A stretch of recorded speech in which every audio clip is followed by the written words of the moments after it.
Neste evento, reunimos cerca de 30 especialistas abordando sobre saúde física, mental, emocional, social, espiritual e ambiental.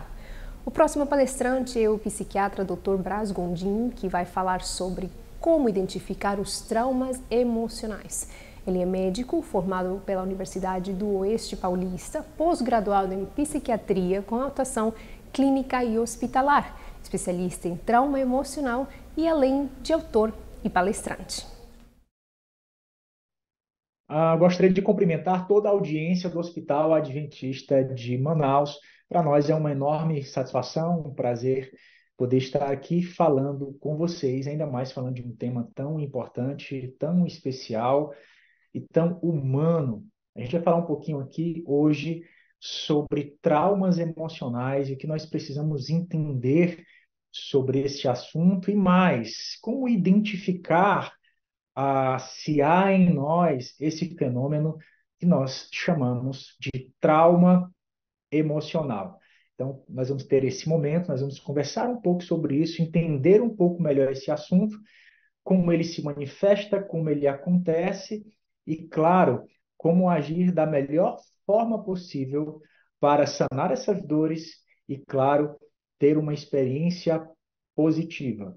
Bom, pessoal, nós estamos aqui nessa palestra aqui do hospital e nós iremos, então, partir aqui para algumas apresentações onde nós vamos conversar um pouco sobre esse tema e, claro, a nossa proposta é ser elucidativo e trazer informações relevantes. Talvez alguns de vocês, ao ouvir sobre esse tema, sobre esse assunto, talvez você encontre algumas identificações. Algumas pessoas talvez tenham a ideia de que traumas sejam coisas muito distantes e dentro de um espectro muito maior de gravidade para que aquilo de fato seja um trauma. Será que é isso mesmo? Será que essa de fato é a melhor definição, a melhor resposta? Pois bem, é sobre isso e mais alguns outros detalhes que nós vamos estar conversando aqui nesse dia de hoje. E é um prazer tê-lo aqui conosco. Bom, vamos abrir aqui essa nova plataforma de comunicação. Hoje nós falamos também através das mídias digitais, através da tecnologia. Bom, pessoal, meu nome é Braz Gondim e eu tenho esse ofício, essa vocação de, através da medicina, tratar da dor mais inerente, mais íntima da história desse processo da vida humana, que é a dor das marcas que ficam com o tempo. Eu acho que o mais importante aqui, nesse contexto e sobre esse tema, como identificar os meus traumas emocionais, como saber se aquilo que eu estou passando, esse problema, essa questão vivenciada, é um trauma, não é um trauma. Eu acho que a melhor forma de começar esse nosso papo, a melhor forma da gente começar essa nossa conversa é identificar, definir o que é esse trauma emocional, o que de fato são traumas emocionais. Será que essa dor que eu apresento tem alguma coisa a ver? Será que os sintomas que eu apresento, as angústias existenciais que eu carrego, qual é a relação de tudo isso? Será que esse meu problema de agora tem origens em traumas, em situações que ocorreram no passado?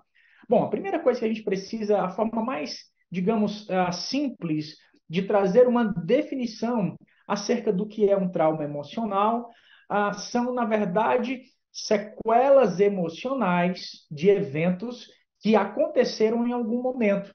Traumas, portanto, é justamente toda aquela resposta, toda aquela reação emocional que se relaciona com eventos que já aconteceram em algum momento da nossa vida e da nossa história. O ponto aqui que eu considero importante ressaltar é que muitas vezes esses eventos que aconteceram no passado, que nos marcaram de uma forma específica na nossa maneira de sentir a vida, de responder aos estímulos da vida, muitas vezes, não necessariamente, esses eventos estão ali naquela prateleira da nossa memória explícita. Deixa eu explicar isso um pouquinho melhor. Quando nós falamos de eventos que geram impactos no presente, nem sempre esses eventos são lembrados de uma maneira clara, porque muitas vezes esses eventos ocorreram antes de uma época em que eu tinha aí um sistema nervoso desenvolvido, áreas específicas do cérebro bem desenvolvidas para registrar esses eventos e guardá-los de uma forma, digamos, imparcial ou mais madura.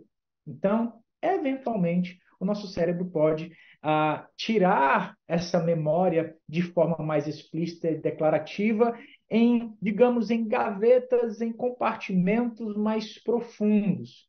Porém, no futuro, o impacto desses eventos vão se apresentar como a resposta a gatilhos de coisas que nós não lembramos de uma forma fotográfica, mas nos lembramos de uma forma sensorial. Eu gosto muito de um exemplo que eu sempre coloco nas minhas palestras, por exemplo, uma menininha que está passeando com os seus pais e por algum motivo ali em um parque, um cachorro se solta da coleira e avança e morde aquela menininha. Ela é muito jovem, ela deve ter em torno de 2 ou 3 anos.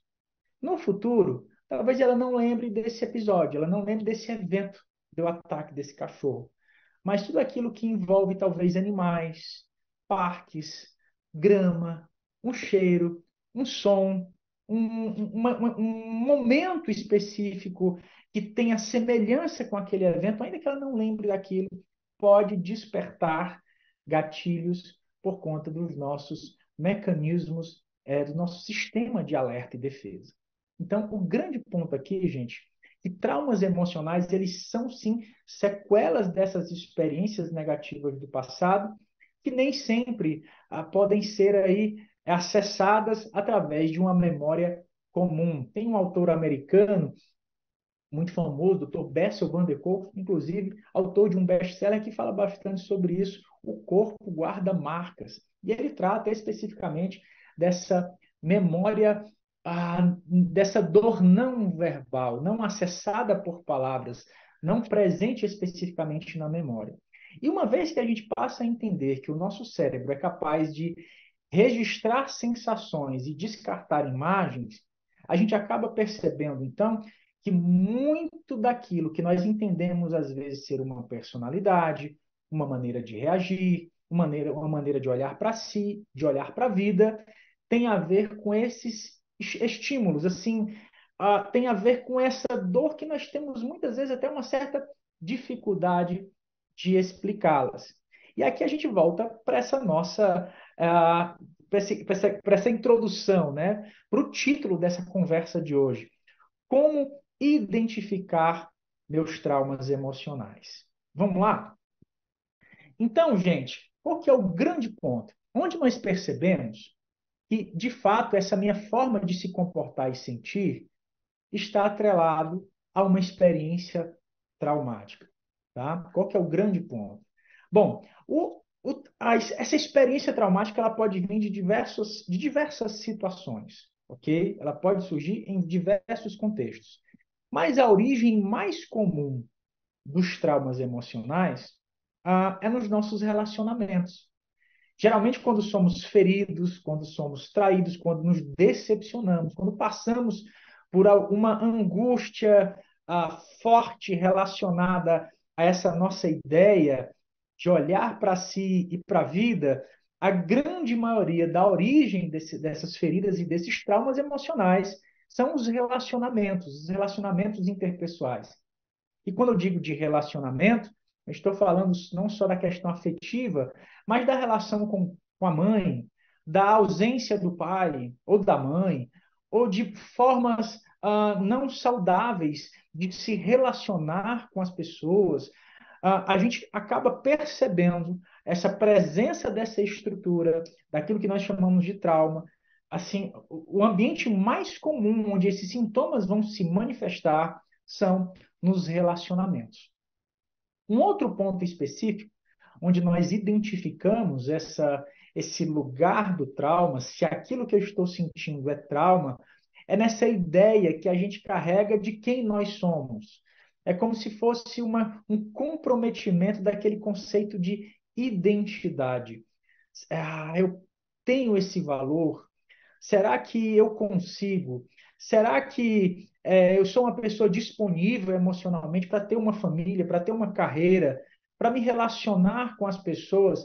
É muito comum identificar pessoas que têm um histórico traumático apresentar um certo sentimento de inadequação. Essas pessoas, elas apresentam uma dificuldade de se sentir parte de algo. Às vezes está num relacionamento, num casamento há muitos anos e de repente sente assim, puxa, eu já sou casada há tantos anos, mas eu não me sinto parte dessa família. Faz parte da equipe de funcionários, de colaboradores de uma empresa, de um hospital. E mesmo depois de tantos anos naquele ambiente, olha para todas aquelas pessoas, aquele projeto, todo aquele contexto, aquele ambiente ali, aquele trabalho, ele fala, não me sinto parte dessa equipe, eu não me sinto parte desse projeto, eu não me sinto fazendo parte dessa história. Note, mesmo sendo alguém que está ali há tanto tempo, tantos anos, faz parte da história daquele local, ela não se sente pertencente àquele contexto, a essa desconexão, esse sentimento de inadequação. E justamente nesse padrão emocional tem essa forte conexão, essa relação com a experiência traumática. E por último, nós identificamos, nós acabamos percebendo se aquilo que nós sentimos de fato tem uma relação com o trauma, é com aquilo que eu chamo de sistema de crenças. Eu não estou falando apenas e exclusivamente de uma crença, digamos, religiosa, não. Mas na forma como essa pessoa constrói as suas opiniões, as suas definições sobre si, sobre a vida, sobre o contexto. Quando alguém estabelece, quando essa pessoa automatiza conclusões, eu gosto muito dessa expressão, né? Conclusões automáticas. Ou seja, quando alguém fala, não, a vida é assim mesmo, ah, frases que eu já ouvi, nenhum homem presta, amor só de mãe. Então, sabe, quando alguém coloca dentro de um quadrado, quando alguém estabelece uma regra específica que visivelmente não corresponde ali de fato a uma realidade, apesar de todo um histórico traumático aí como narrativa. Entende o que eu estou querendo dizer nesse sentido? Então, a forma como essa pessoa identifica a crença, essa noção de capacidade pessoal, essa noção de relacionamento com as pessoas, sempre há uma expectativa que gera esse gatilho desse complexo de inferioridade, dessa questão de ter um sentimento de menor validação pessoal, uma dificuldade nessa forma de entender as suas próprias necessidades. Muitas vezes são pessoas que precisam sempre de alguém para fazer tudo, ou o contrário, são pessoas que evitam a aproximação e a conexão com as pessoas justamente por uma ideia distorcida acerca dos relacionamentos, uma ideia distorcida acerca dessas questões pessoais, uma ideia distorcida acerca da experiência humana propriamente dita.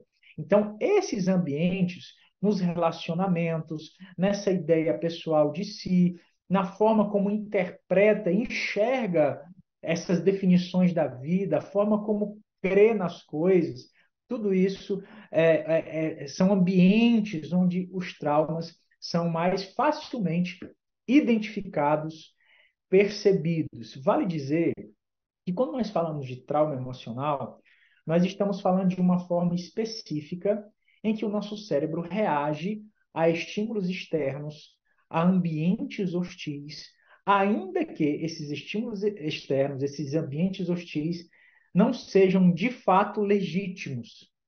Eventualmente, apresentam aí uma semelhança com hostilidade ou com algo que esteja correlacionado a esse evento original. Então, Muitas pessoas respondem, às vezes, de uma forma mais irritada, de uma forma mais violenta, ou têm dificuldade de se relacionar com as pessoas, porque existe essa, digamos, essa hipersensibilidade de resposta, de leitura do ambiente. Esse nosso filtro de sensibilidade para se relacionar com as pessoas pode estar comprometido na experiência do trauma emocional. Essas são as áreas onde a gente percebe com uma certa facilidade se aquilo que estamos sentindo tem origem em uma experiência traumática.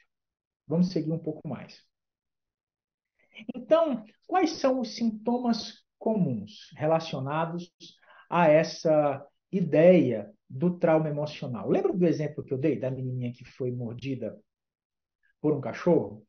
Note, quando uma criança ela tem ali está ali no seu convívio, né, com seus responsáveis, no convívio com seus pais, esse órgão psíquico da criança, ele é externo.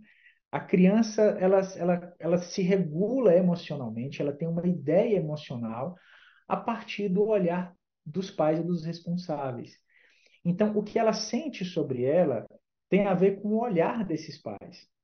Como ela compreende a sua existência tem a ver com uma forma de linguagem, como esse afeto é transmitido.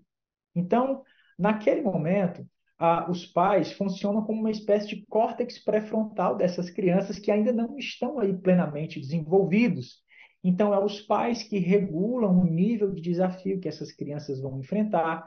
Também faz parte dessa tarefa, da responsabilidade dos pais, promover a capacidade dessa criança se acalmar diante de um estímulo de maior, digamos, hostilidade.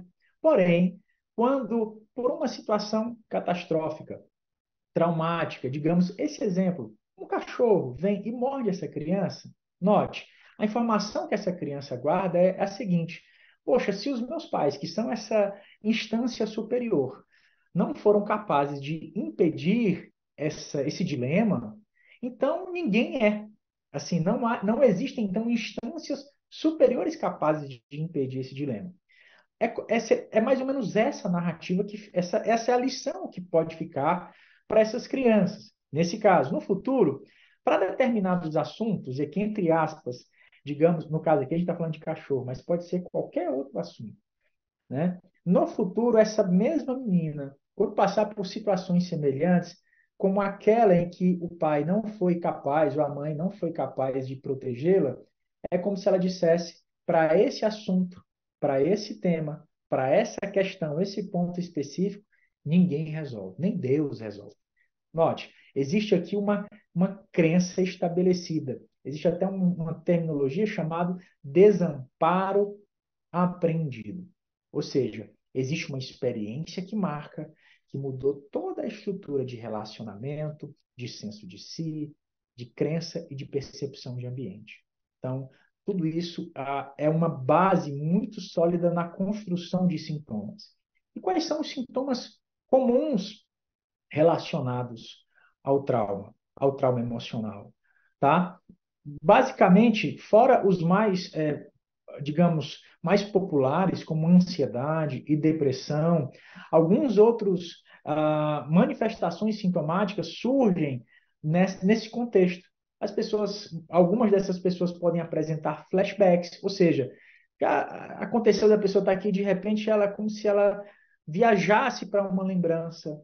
Ela está aqui fisicamente, mas é como se ela fosse emocionalmente naquele lugar a partir de uma música que ela ouviu ou de algo que ela observou e lembrou. Então, ela lembrou daquele dia da infância, ou daquele relacionamento do passado, ou daquela experiência marcante no contexto, gente, é no contexto do trauma, tá? No contexto negativo da coisa, tá? Não confundir com nostalgia, é uma outra estrutura.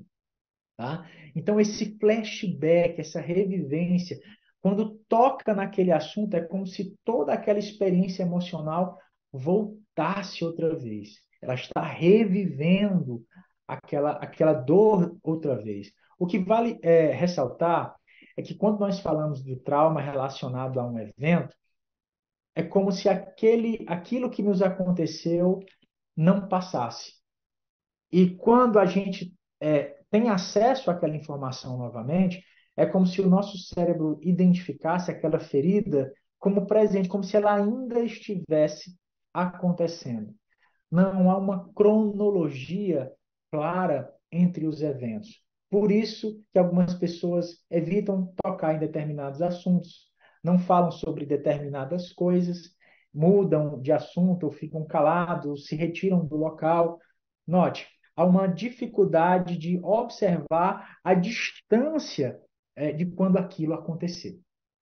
Outros sintomas comuns são pesadelos, pesadelos constantes sobre o evento em si, ou então pesadelos que, na verdade, não têm ali os mesmos cenários e atores, mas tem um padrão de semelhança nessa manifestação do conteúdo desses pesadelos.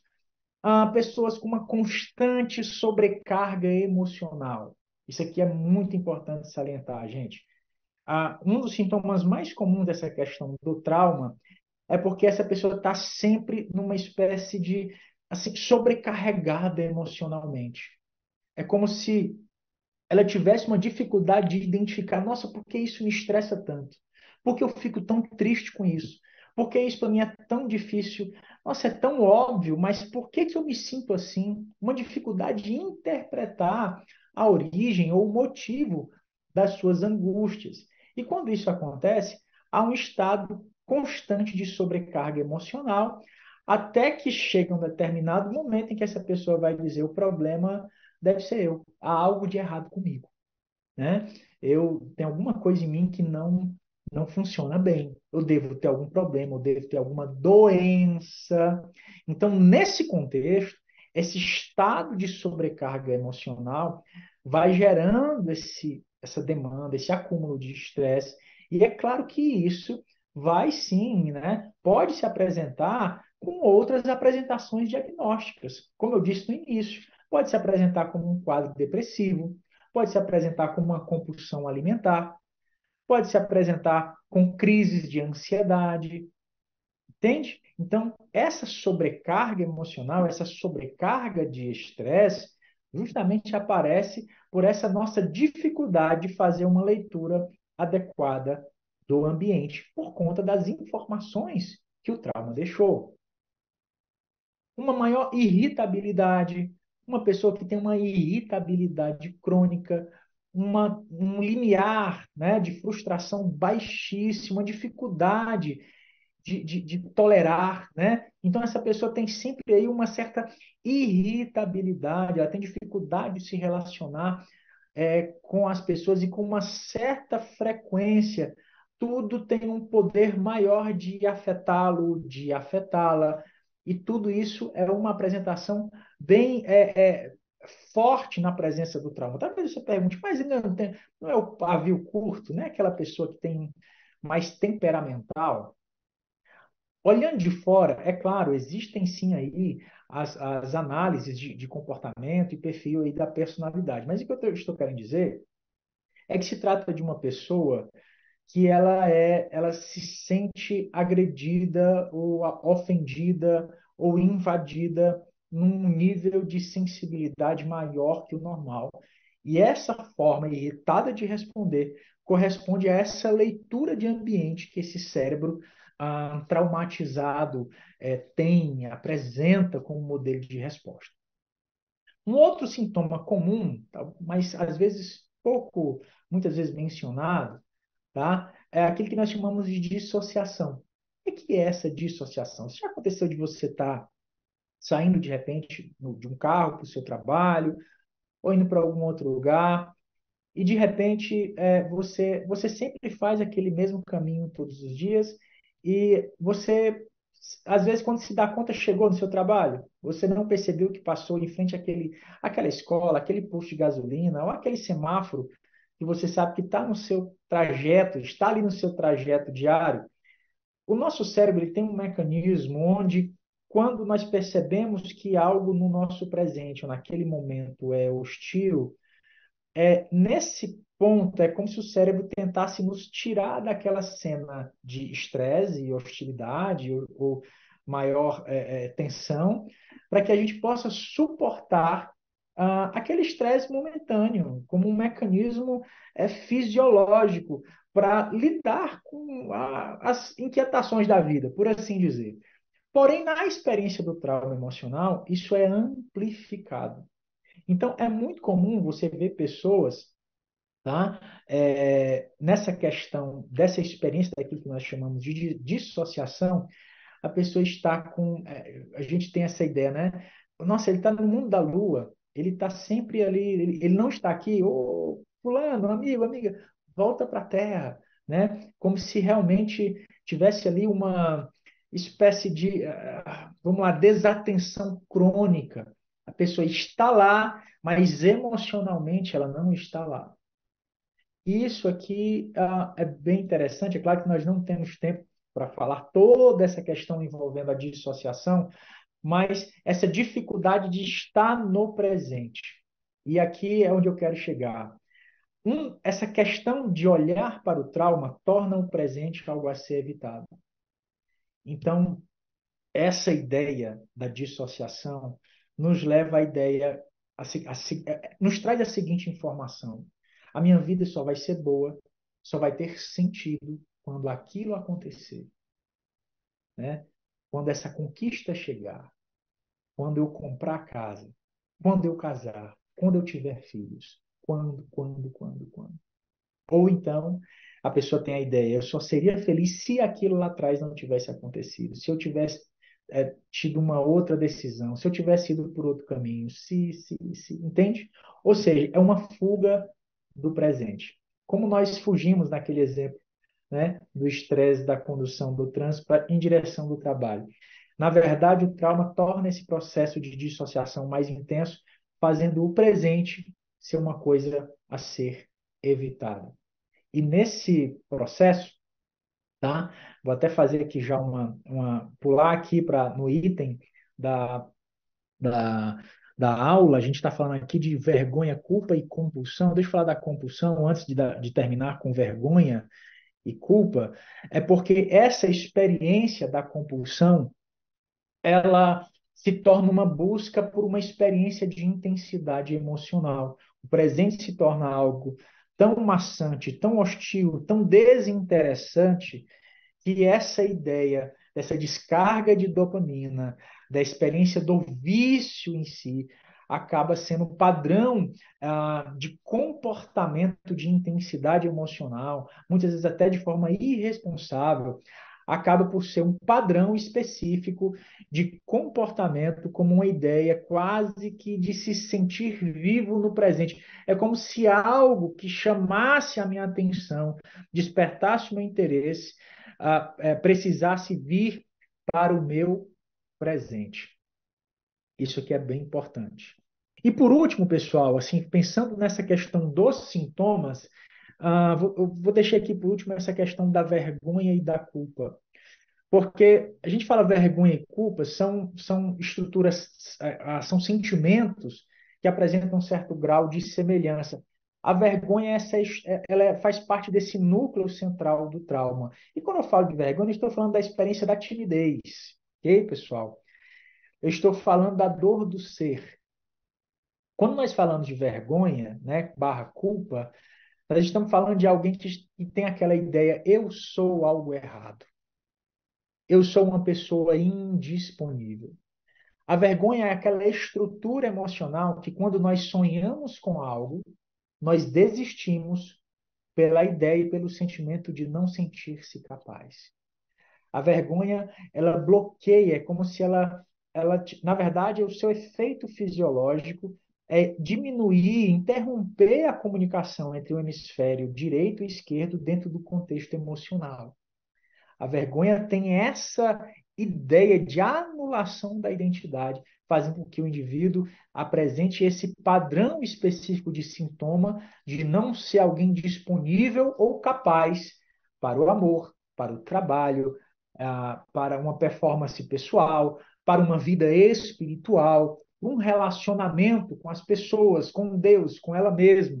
Então, a vergonha tem essa estrutura de tornar essa pessoa fazer dessa pessoa alguém que tem esse sentimento de incapacidade, né? Eu costumo dizer que a vergonha é quando nós dizemos, eu sou algo errado. A culpa ela é mais direcionada, a gente consegue identificar mais claramente do que se trata. É como se esse pensamento se traduzisse da seguinte forma: eu fiz algo errado. Na culpa a gente diz, eu fiz algo errado. Já na vergonha a pessoa diz, eu sou algo errado. Vocês conseguem perceber essa diferença? Bom, então talvez durante aqui esse nosso papo você talvez até tenha se identificado com algum desses sintomas ou com esses padrões, esses modelos de resposta emocional. Então, qual que é o grande ponto? É claro que ah, é um conceito específico terapêutico, e é claro que nós temos mais ferramentas que abordam a experiência do trauma, o tratamento da experiência do trauma em si, mas as principais formas, o principal objetivo de uma intervenção terapêutica, de um tratamento para essa experiência do trauma, o objetivo principal desse tratamento é promover aquilo que nós chamamos de regulação emocional. E por que nós falamos de regulação emocional? Note, nós falamos que o trauma, então, se trata de algo, de uma disfunção nessa forma de responder emocionalmente ao estresse, ao ambiente, às hostilidades. Ou seja, nós falamos que nós podemos responder de uma forma apresentando uma hipernecessidade de pessoas, de uma forma mais, digamos, uma hiperexcitabilidade, ou também o inverso, se afastando, uma hipoexcitabilidade.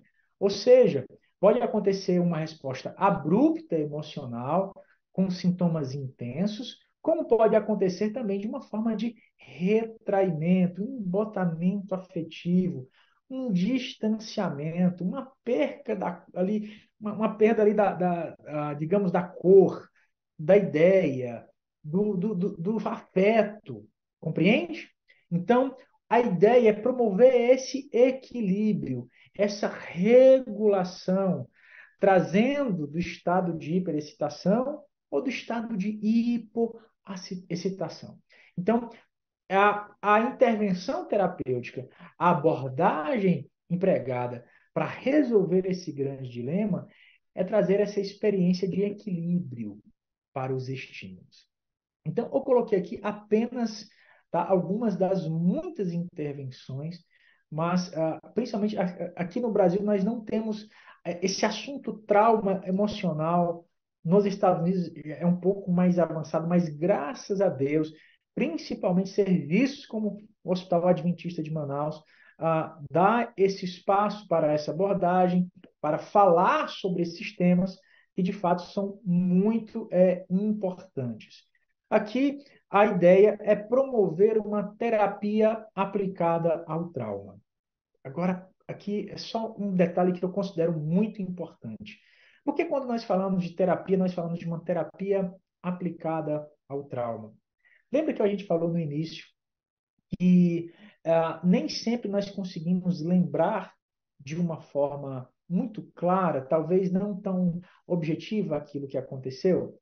Os maiores autores estudiosos do trauma no mundo ah, trazem a seguinte afirmação que eu acho bem interessante, que a principal característica da natureza do trauma é que ele se trata de uma experiência pré-verbal. Então, aquilo que nos marca no passado, que de fato se traduz como uma experiência, uma sequela no presente, vai demonstrar uma certa dificuldade de elaborar com palavras aquilo que a pessoa sente. Geralmente, essas pessoas são taxadas com padrões de perfil de temperamento, personalidade, jeito de ser, genética, enfim. Porém, essa experiência do trauma ela é uma experiência, como dizem esses autores, pré-verbal. Ou seja, ah, é como se. Porque o tempo aqui não permitiria explicar todo esse conceito, neurofisiologicamente falando, mas é como se eu não tivesse acesso a entender esse processo por intermédio das palavras, porque os gatilhos promovidos por esse ambiente diminuem a atuação de algumas áreas do cérebro, especificamente as áreas do córtex pré-frontal. Logo, falar sobre ele de uma forma elucidativa e terapêutica, muitas vezes, é um grande conflito para quem sobreviveu ao trauma. Eu mesmo, no meu consultório, na minha prática clínica com os meus pacientes, é muito comum ouvir, doutor Brás, é muito difícil eu conseguir passar às vezes ter uma experiência com psicólogos, por exemplo, com outros terapeutas, ou então com outros médicos que eu passei antes do senhor, porque às vezes falar sobre isso especificamente ou não faz sentido, ou gera angústia, ou gera flashbacks. Então, quando nós falamos de terapias aplicadas ao trauma, nós estamos terapias que trabalham em cima com abordagens que estão além da terapia falada convencional. E aqui eu destaco, por exemplo, o EMDR, né? As terapias corporais. ah, Existem também terapias cognitivas comportamentais aplicadas e direcionadas ao trauma emocional. E por que nós falamos de uma terapia aplicada ao trauma que seja menos verbal? Porque o grande ponto aqui, é de muita importância, é usarmos o corpo para trabalhar a favor de uma resposta emocional. É quando a nossa liberdade, a nossa linguagem corporal fala a favor de um ambiente de segurança emocional. O grande sucesso de uma intervenção terapêutica adequada, direcionada ao trauma, o que esses médicos e terapeutas conseguem fazer com sucesso na aplicação, na abordagem do trauma, é promover esse ambiente. Promover ambiente, uma nova relação com o ambiente. Então, uma terapia aplicada ao trauma, entendendo esses mecanismos, esse padrão fisiológico do trauma. Exercício de respiração. Olha aqui a gente fala do corpo mais uma vez. Quando nós fazemos uma respiração mais pausada, principalmente nos momentos de gatilhos, mas você pode fazer isso em qualquer momento do seu dia. Respirar mais pausadamente, expirar até o último ar sair dos seus pulmões. Isso vai gerar um estímulo no seu diafragma, diminuindo a sua frequência cardíaca, e assim o cérebro passa a entender que nós estamos em um ambiente seguro do ponto de vista emocional. Então, exercícios de respiração podem ser muito úteis. Assim, muitos colegas médicos, colegas psiquiatras, falam acerca disso, principalmente no manejo de pacientes com transtornos de ansiedade generalizada, né, com agorafobia, transtornos de pânico, enfim. Então, a respiração ela é uma excelente ferramenta para promover essa regulação emocional. Exercício de atenção plena, né? A gente conhece como mindfulness, é exatamente a ideia. Lembra que a gente falou que na dissociação existe uma evitação do presente? O presente é estressante, é desinteressante. Quando nós praticamos essa atenção naquilo que está no nosso presente, naquilo que está acontecendo agora, naquilo que está no nosso entorno, tudo isso vai diminuir o volume, a ideia daquela sensibilidade emocional. Para que você possa ter uma ideia, por exemplo, quando nós choramos, sabe quando você chora e você se sente ali aliviado, né? Você tem aquela descarga, você agora se sente mais leve.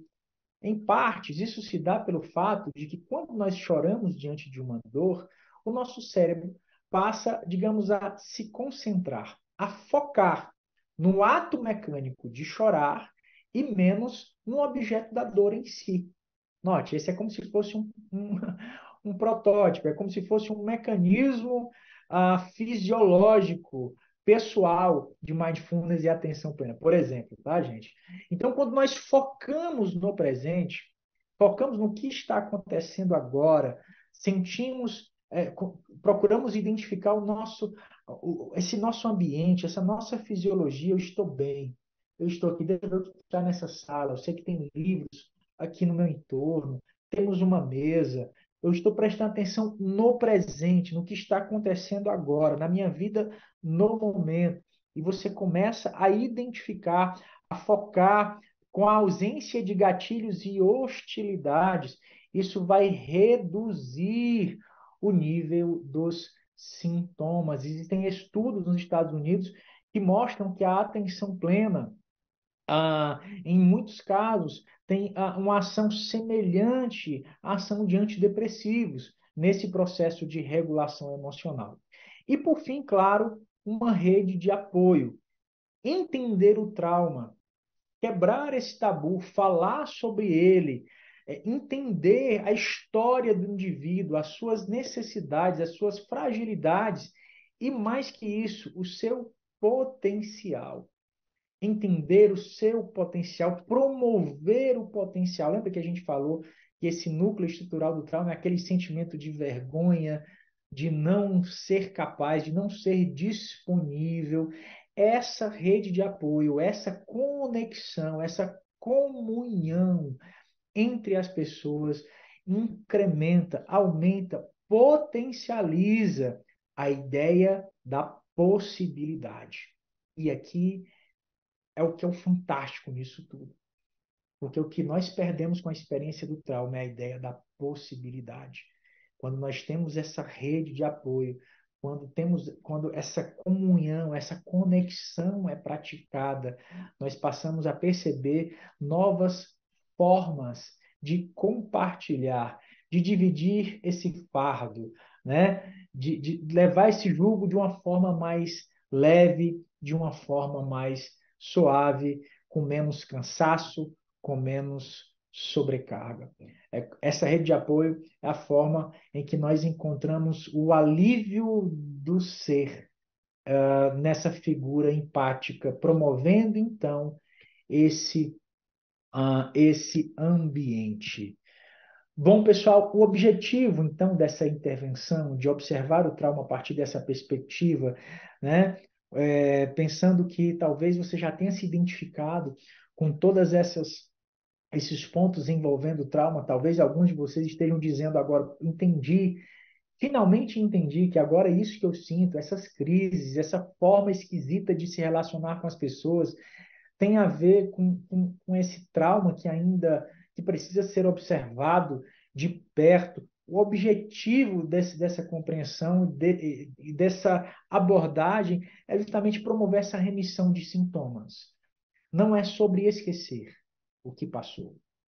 É sobre se tornar alguém mais adaptado, mais resiliente, aumentar essa tolerância a esses agentes estressores e assim ter essa redução desses sintomas. E por último, como eu disse, acabei de dizer anteriormente, essa experiência pessoal de desenvolvimento. Essa ideia de que a vida é possível de novo, de que eu tenho o direito de sonhar, de que eu tenho o direito de ser algo além daquilo que eu ouvi no passado. Talvez até os pais disseram, a mãe, alguém, um cuidador, talvez aquela ruptura, daquela ferida feita na vida daquela pessoa que tornou ela tão distante de uma vida, às vezes até que ela entenda ser minimamente normal. E justamente aqui, que essa abordagem devolve o indivíduo a ideia do ser capaz, do se desenvolver. O trauma é um bloqueio na experiência pessoal de desenvolvimento. O trauma se torna, em última análise, uma experiência que gera dentro de mim uma censura. E justamente a intervenção dessa ferida nos devolve a ideia do valor humano, da ideia do ser, da ideia do conseguir. Bom, pessoal, toda a equipe, toda a produção do Hospital Adventista de Manaus, para nós é um enorme prazer falar sobre isso, sobre essa questão do trauma emocional especificamente. Eu tenho dedicado a minha carreira aqui no Brasil ao tema trauma emocional, tenho me dedicado a me aprofundar e pesquisar cada vez mais o tema trauma emocional, peço a Deus que mais serviços como o Hospital Adventista de Manaus tenham um olhar para o trauma emocional, pesquisem sobre trauma emocional, falem mais sobre o trauma emocional, tragam profissionais para falar de forma mais aplicada essa experiência. Há um alto índice de percentual de sintomas que levam alguém a um consultório procurar uma ajuda de um profissional de saúde mental. Há um alto percentual envolvendo o histórico traumático. E muitas vezes há um olhar exclusivamente do sintoma. E o trauma nos leva a um olhar mais integral do indivíduo, na sua identidade, no seu senso de capacidade, no seu senso de relacionar e de se conectar com as pessoas. É devolver a essas pessoas o seu direito de sonhar. Muito obrigado, um grande abraço, espero ter sido útil e ter contribuído com este tema. Que Deus abençoe cada um de vocês. Com um novo design e mais facilidades para os usuários, o Hospital Adventista de Manaus lançou seu novo site. Dentre as novidades nessa nova versão é o blog Viva Mais, com informações exclusivas sobre saúde, bem-estar e sugestões de receitas saborosas e saudáveis para o seu dia a dia.